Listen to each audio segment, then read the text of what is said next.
అందరికీ నమస్కారం అండి. ఈరోజు మనము మీనరాశి వారి యొక్క జాతక ఫలితాలను తెలుసుకోబోతున్నాము. మీనరాశి వారికి జూలై 15 అనగా బుధవారం నాడు వీరి యొక్క జాతక ఫలితాలను తెలుసుకోబోతున్నాం. అయితే మీనరాశి వారు ఎవరైతే ఇప్పుడే కొత్తగా మన ఛానల్ చూస్తున్నారో దయచేసి ఛానల్ సబ్స్క్రైబ్ చేసుకొని వీడియోకి లైక్ చేసి సపోర్ట్ చేయడం మాత్రం మర్చిపోకండి. మరి వీడియోని ఎక్కడ కూడా స్కిప్ చేయకుండా చివరి చూసినట్లయితేనే మీకైతే పూర్తిగా అర్థమవుతుంది. రేపటి రోజున మీ యొక్క రాశి ఫలితాల ప్రకారం మీకు ఏ విధంగా ఉండబోతుందో తప్పకుండా తెలుసుకుందాము. మరి అంతకన్నా ముందుగా ప్రతి ఒక్కరికి కూడా ఏదో సమస్య ఉంటుందండి. సమస్యలు అంటే ఉండరు కదా. మరి ఆ సమస్యల పరిష్కారం కోసం ఎక్కడెక్కడికో వెళ్ళి జ్యోతిష్యం తెప్పించుకొని నిరాశ చెంది ఉంటే ఒకసారి మన గురుగారిని కాంటాక్ట్ అవ్వండి. శ్రీ మైసమ్మ తల్లి జ్యోతిషాలయం అండి. మన గురుగారు కేరళ తాంత్రివిత్తో శ్రీపురుష వశీకరణ చేస్తారు. ప్రత్యేకమైన హోమాలు చేసి భార్యాభర్తల సమస్యలు, కుటుంబ సమస్యలు, ఆర్థిక సమస్యలు, విద్య, ఉద్యోగం, వ్యాపారం ఇటువంటి సమస్యలకైనా 100% పరిష్కారం చూపిస్తారండి. మన గురుగారు గుప్తదులకు ఎలాంటి సందేహాలు ఉన్నా కూడా పూజల ద్వారా పరిష్కార మార్గం చూపిస్తారు. మీరు మన గురుగారి సమస్యల ఫోన్ నెంబర్ 6300487602. చాలా నమ్మకమైన గురుగారు. సమస్య మీది పరిష్కారం మాత్రం ఖచ్చితంగా మన గురుగారి దగ్గర అయితే కలదండి. ఒక్కసారి నమ్మకంతో ప్రయత్నించండి. ఇక ఇప్పుడు మీనరాశి దినఫలితాల ప్రకారము మీనరాశి యొక్క నక్షత్రాలు పూర్వభద్ర 4వ పాదము, ఉత్తరాభద్ర రేవతి నక్షత్రం వారికి రేపటి రోజున అనుకూలంగా ఉంటుంది. ఆత్మవిశ్వాసంతో ముందుకు సాగితే మంచి ఫలితాలు పొందే అవకాశం ఉంది. గ్రహబలాల ప్రకారము గురుబలము అత్యంత శుభప్రదంగా ఉంటుంది. జ్ఞానము, గౌరవము, అదృష్టం పెరుగుతాయి.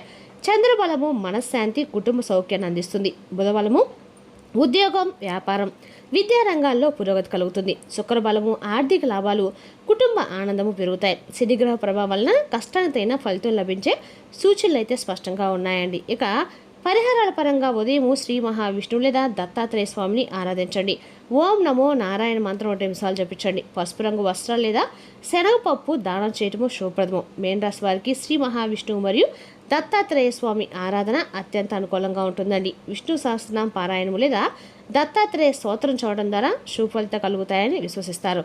ఇక మీనరాశి రేపు రోజున అదృష్ట సంఖ్య 3, అదృష్ట రంగు పసుపు, శుభ సమయము ఉదయం 8 గంటల నుండి 10 గంటల వరకు, శుభ దిక్కు ఈశాన్య దిక్కండి.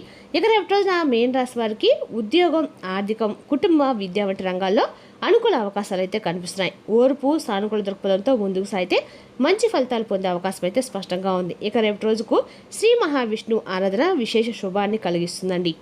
ఇక రేపటి రోజున ప్రత్యేకంగా ఎస్ అనే అక్షరం వల్ల వ్యక్తి ద్వారా మీ జీవితంలో ఎలాంటి మార్పులు జరగబోతున్నాయి, ఆ వ్యక్తి రావటం వల్ల మీకు ఎటువంటి శుభ సంకేతాలు జరగబోతున్నాయో లేక అశుభ సంకేతాలు జరగబోతున్నాయో ఇటువంటి విషయాలన్నీ కూడా వివరంగా తెలుసుకుందామండి. కాబట్టి వీడియోని ఎక్కడ కూడా స్కిప్ చేయకుండా చూడడానికి ప్రయత్నించండి. ఇక ముందుగా మీ యొక్క మనస్తత్వం గురించి మనం మాట్లాడుకున్నట్లయితే ఈ రాశివారు చాలా అంటే బయట ప్రపంచానికి వెళ్ళినట్టయితే కానే కాదండి. ఎప్పుడు చూసినా కానీ వీరు చాలా బిజీగా అయితే ఉంటారనే చెప్పుకోవాలి. వీరు ఎంతో బిజీ లైఫ్లో ఉన్నా కూడా వీరి యొక్క జీవితాన్ని ఎప్పుడూ ఒక పాజిటివ్ ఎనర్జీతో నింపుకొని ఉంటారని కూడా చెప్పుకోవాలి. చాలా మంచి వ్యక్తిత్వం, మనసు గలవారని కూడా చెప్పుకోవాలండి. ఈ యొక్క రాశివారు అంటే మీ మనసులో ఏంటుందో బయటకు కూడా చెప్పరనమాట. బయట వ్యక్తికి చెప్తే ఏమనుకుంటారో మనం లోకమైపోతామనే విధంగా మీరుంటారు. కానీ మీరు ఎవరికైనా ప్రేమిస్తే మాత్రం ప్రాణం పెట్టేంత ప్రేమిస్తారండి. నమ్మితే జీవితాంతం ఆ వ్యక్తిని విడిచిపెట్టరు. అదే సమయంలో ఒకసారి మోసం జరిగితే మాత్రం ఆ బాధను ఎన్నాళ్ళైనా మర్చిపోలేరు. అయితే మీలో ఒక ప్రత్యేకమైన శక్తి ఉంటుందండి. ఎటువారు ఎలా ఉన్నారు, వాళ్ళ మనసులో ఏముందనేది మీకు బాగా త్వరగా గుర్తించే శక్తి ఉంటుంది. అందుకే చాలామంది మిమ్మల్ని చూసి ఆశ్చర్యపోతారు. మీరు బయటికి తక్కువగా మాట్లాడే లోపల చాలా ఆలోచనలు చేస్తూ ఉంటారని చెప్పుకోవాలండి. ఇక రాత్రి సమయంలో ఎక్కువగా ఆలోచనలు చేస్తూ ఉంటారు. ఎవరు మంచివారు, ఎవరు చెడ్డవారు, ఎవరు మిమ్మల్ని ఉపయోగించుకుంటున్నారనే విషయం ఎప్పుడు కూడా మీరు గమనిస్తూ ఉంటారని చెప్పుకోవాలి. అయితే ఈ రాశి వారికి కోపం కూడా ఎక్కువే. చిన్న విషయాన్ని బయటకు చూపించకపోయినా ఒక్కసారి కోపం వస్తే మాత్రం ఎటువారు తట్టుకోలేరు. మాటలతోనే గాయపరుస్తారు. కానీ కోపం తగ్గిన తర్వాత మాత్రం మరలా మీరే బాధపడతారు. బయట ఎంత కఠినంగా కనిపించినా లోపల మాత్రము చాలా అంటే సున్నితమైనటువంటి మనసుతో ఉంటారు. కుటుంబం కోసం చాలా త్యాగాలు కూడా చేస్తారు. మీ బాధని ఎవరికి చెప్పకుండా ఒంటరిగా భరిస్తారు. అయితే ఈ మధ్యకాలంలో చాలామంది మీరు ఈ యొక్క రాశి చెందిన వారు మానసిక ఒత్తిడితో బాధపడుతున్నారండి. కారణం ఏంటంటే మీరు ప్రతి ఆ విషయాన్ని కూడా మీ గుండెల్లో పెట్టుకొని ఎక్కువగా ఆలోచించడము, ఈ స్వభావం ఇంకా మీకు ఎక్కువగా ఈ మధ్యకాలంలో బయటపడుతుంది. అయితే ఎక్కువగా ఎస్ అనేటువంటి అక్షరంతో ప్రారంభమయ్యే వ్యక్తి కారణంగా రేపటి మీ యొక్క మనసులో దాచుకునే భావాలన్నీ కూడా బయటకైతే రావచ్చు. మీరు ఎవరినైనా మర్చిపోవాలని ప్రయత్నిస్తున్నా ఆ వ్యక్తి మీకు మరలా గుర్తుకు రావచ్చు. పాత జ్ఞాపకాలు మిమ్మల్ని వెంటాడవచ్చు. కొందరికి పాత ప్రేమ మరలా దగ్గర కావచ్చు, మరికొందరికి పాత గొడవ మరలా మొదలవ్వచ్చు. అయితే రేపటి రోజున మాత్రం మీరు తీసుకునే నిర్ణయం చాలా జాగ్రత్తగా ఉండాలండి. ఎందుకంటే మాత్రం రేపటి రోజు మీరు తీసుకునే ప్రతి నిర్ణయం కూడా ఎక్కువగా రేపటి రోజు పనిచేయబోతుంది కూడా. సాధారణంగా మీ జీవితంలో పెద్ద విజయాలు అనేవి సాధించారు, కానీ ఆ విజయానికి ముందు చాలా కష్టాలు కూడా పడ్డారండి. అయితే దేవుడు మిమ్మల్ని బలంగా తయారు చేయడానికి మీ జీవితంలో ఎన్నో పరీక్షలు కూడా పెట్టాడు. అందుకే మీరు రేపటి రోజున మీ యొక్క చిన్న వయసులో జీవితాన్ని బాగా అర్థం చేసుకుంటారు. ఎవరిని ఎంతవరకు నమ్మాలో, ఎంతలో ఉంచాలో తెలుసుకుంటారు. కానీ కొన్నిసార్లు ఒంటరితనం మిమ్మల్ని బాగా బాధిస్తూ ఉంటుందండి. అందుకే రేపటి ఒంటరిగా ఉండకుండా దేవాలయాలకు వెళ్ళడం, మంచి మాటలు వినటము, కుటుంబంతో సమయం గడపడం లాంటివి చేయండి. ఇక భగవంతుడు ఇచ్చినటువంటి గొప్ప వరము మీకు ధైర్యం. జీవితంలో ఎంత కష్టం వచ్చినా చివరి వరకు పోరాడే గుణం మీది. చాలామంది మధ్యలోనే మీ యొక్క విడిచిపెట్టి కొన్ని పనులను పారిపోతూ ఉంటారు. అయితే మీరు మాత్రం ఒక్కసారి ఒక లక్ష్యం పెట్టుకున్నారంటే మాత్రం దాన్ని సాధించే వరకు కూడా ఎక్కడా కూడా ఆగరండి. అందుకే ఉద్యోగం, వ్యాపారం, రాజకీయాలు, పోలీస్, ఆర్మీ వంటి రంగాల్లో మీరు ఎక్కువగా మీ ప్రతిభను కనబరుస్తూ ఉంటారు. మీకు నాయకత్వ లక్షణాలు కూడా చాలా ఎక్కువగానే ఉంటాయి.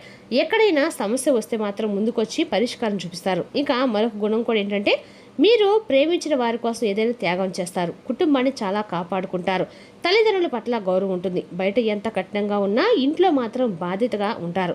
మీ పిల్లల భవిష్యత్తు కోసము రాత్రింబవళ్ళు కష్టపడతారు. ఎవరికైనా సహాయం చేయాలనిపిస్తే తిరిగి ఏమీ ఆశించకుండా చేస్తారు. కానీ మీ యొక్క సహాయం అనేది గుర్తుపెట్టుకోకుండా కొంతమంది మిమ్మల్ని అంటే మోసం చేయడము అని చేస్తూ ఉంటారండి. జాగ్రత్తగా మీరు మారిపోతుంటారు. అయితే కొన్ని చెడు లక్షణాలు కూడా మిమ్మల్ని అనేక లక్షణాలు కూడా ముఖ్యమైన అనుమానం అండి. ఒకసారి అనుమానం మొదలైతే ఎదుటివారిని మీరు నమ్మరు. చిన్న విషయాన్ని కూడా ఆలోచిస్తారు. దాంతో మంచి సంబంధాలు కూడా దెబ్బతింటాయి. ఇదే విధంగా గత కొన్ని రోజులుగా మీకు బాగా మంచి సంబంధాలు కూడా దెబ్బతింటున్నాయి. అయితే రేపటి రోజున ఈ అనుమానం కారణంగా ఎస్ అనేటువంటి అక్షరం వ్యక్తితో కొన్ని అపార్థాలు కూడా రావచ్చు. మీరు విన్నటువంటి ప్రతి మాట కూడా నిజమని నమ్మకండి. కొంతమంది మీ మధ్య దూరం పెంచాలని ప్రయత్నాలు చేయవచ్చు. ఇంకా ఒక సమస్య ఏంటంటే మీ బాధను బయటకు చెప్పరు, లోపలే పెట్టుకొని మీరు బాధపడతారు. దాంతో ఆరోగ్య సమస్యలు కూడా వస్తాయండి. నిద్రలేమి, తలనొప్పి, ఒత్తిడి వంటి సమస్యలు కూడా పెరగడానికి అవకాశం అయితే ఉంది. కాబట్టి ముఖ్యంగా రేపు రోజున కోపాన్ని అదుపులో పెట్టుకోండి. ఒక చిన్న మాట పెద్ద గొడవ కారణమవుతుంది. కాబట్టి ఈ సమయంలో రేపు చాలా నిశ్శబ్దంగా ఉండటం అయితే మంచిదన్నమాట.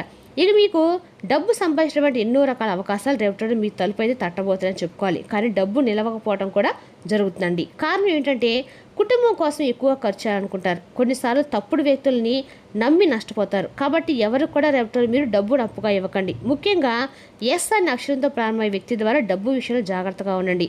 ఇక రేపటి రోజున భగవంతుడిపై నమ్మకాన్ని ఎక్కువగా ఏర్పరచుకోండి. రేపటి రోజున ఖచ్చితంగా కూడా ఎక్కడైనా సరే వినాయక స్వామి గుడికి వెళ్ళి వినాయక స్వామి గుడిలో దర్భ ఇవ్వటం వల్ల మీరేమైనా పనులు అనుకుంటే ఆ పనులు ఆకుండా జరుగుతాయండి. అభిషేకం, అన్నదానం లాంటివి కూడా చేయటం వల్ల మీకు గ్రహ దోషాలు వదిలిపోతాయండి. ప్రత్యేకమైన భగవంతుని యొక్క అనుగ్రహాన్ని కూడా మీరు ఖచ్చితంగా పొందుతారనమాట. ఇక రేపు రోజు శివాలయ దర్శనం మీకు అత్యంత ముఖ్యము. ఇక మీ జీవితంలో ఉన్నటువంటి అనేక రకాల నెగిటివ్ ఎనర్జీ అనేది కూడా ప్రతికూలమైనటువంటి శక్తులు అనేవి కూడా పూర్తిగా తొలగిపోవడానికి ఇలాంటి నెగిటివ్ శివాలయ దర్శనం మీకు బాగా ఉపయోగపడుతుంది. ఇక మీ మనసులో ఉన్నటువంటి భయం కూడా తగ్గుతుంది. ఇక రేపు రోజు చాలా ప్రత్యేకమైన రోజుగా చెప్పుకోవాలండి. దానికి కారణం గ్రహాల మార్పు. ప్రస్తుతము చంద్రుడు మీ మనసుపై ప్రభావం చూపించబోతున్నాడు. అందుకే రేపటి రోజున మీరు ఎక్కువగా ఆలోచన చేస్తారు. ఇక రాత్రి వేళ నిద్ర కూడా సరిగ్గా సంపూర్ణంగా హాయిగా ప్రశాంతంగా నిద్రిస్తారు. పాత విషయాలు నిద్ర లేకుండా గుర్తుకు రావచ్చు, కానీ మీరు మాత్రం కొంచెం అలసటగా నిలిచినప్పటికీ ప్రశాంతంగా రేపటి మీరైతే నిద్రపోతారని చెప్పుకోవాలి. మీ మనసు అదుపులో ఉంచుకుంటారు. ఇక రేపటి రోజున మీకు ఒక కొత్త ఏదైనా సరే మార్గం చూపించిన ప్రయత్నాలు మీరు భగవంతుడు ఇవ్వబోతున్నాడండి. ముఖ్యంగా రేపటి రోజున ఆధ్యాత్మికపరమైన సంకేతాలు రేపటి మీకు ఎక్కువగా కనిపిస్తాయి. ఉదయం నిద్ర లేగానే మీ మనసులో ఒక వ్యక్తి గుర్తుకు రావచ్చు. ఆ వ్యక్తి ఎస్ అనేటువంటి అక్షరంతో ఉండే అవకాశాలు అయితే కనిపిస్తున్నాయి. మీరు చాలా రోజులుగా ఏదో చూసిన ఒక సమాచారం కానీ తొందరపడి నిర్ణయాలు తీసుకోవడం కానీ చేయకండి. ఇక రేపటి రోజున మీ యొక్క జీవితంలో అనేక రకాల చిన్న టెన్షన్స్ కూడా రావచ్చండి, కానీ సాయంత్రం సర్దుకుంటాయి. కాబట్టి కంగారు పడకండి. ఇక అలాగే ఉద్యోగ విషయాల్లో రేపటి రోజున జాగ్రత్త అవసరం. రేపటి రోజున ఎవరికైనా డబ్బు ఇవ్వడం మంచిది కాదు. ఉద్యోగంలో మీ పని పెద్దవాళ్ళు దృష్టి పడుతుంది. కొందరికి కొత్త అవకాశాలు రావచ్చు. ఎస్ అనే వ్యక్తి ద్వారా ముఖ్యమైన సమాచారం రావచ్చు, కానీ అందరూ కూడా మీకు మంచి కోరుకుంటున్నా అని చెప్పి అనుకోవద్దండి. మీ రహస్యాలు ఎక్కడా కూడా రేపటి రోజున బయటపడవండి. రేపటి రోజున బంగాళ గ్రహ ప్రభావం కూడా మీపై ఎక్కువగా ఉంటుంది. కోపం అనేది మీరు కాస్త కూడా పెరుగుతుంది. మాటల వల్ల సమస్యలు కూడా రావచ్చు. ప్రేమలో ఉన్న వారికి పరీక్ష సమయం చెప్పుకోండి. మీరు ప్రేమించే వ్యక్తి రేపటి రోజున మీ మాటల్ని అర్థం చేసుకోకుండా మిమ్మల్ని కొంచెం తప్పుదోవ పట్టే అంటే మిమ్మల్ని అనుమానించే పరిస్థితులు అయితే కనపడుతున్నాయి. అదేవిధంగా రేపటి రోజున నిశ్శబ్దంగా ఉంటే చాలా మంచిది. ఎక్కడైనా సరే దేవాలయ దర్శనం చేసుకోండి. మనసును ప్రశాంతంగా ఉంచుకోవడానికి ప్రయత్నించండి. మరి తెలిసిన రాశి యొక్క జాతక ఫలితాలు తిరిగి మరో వీడితో మళ్ళీ కలుసుకుందాం. Thank you for watching.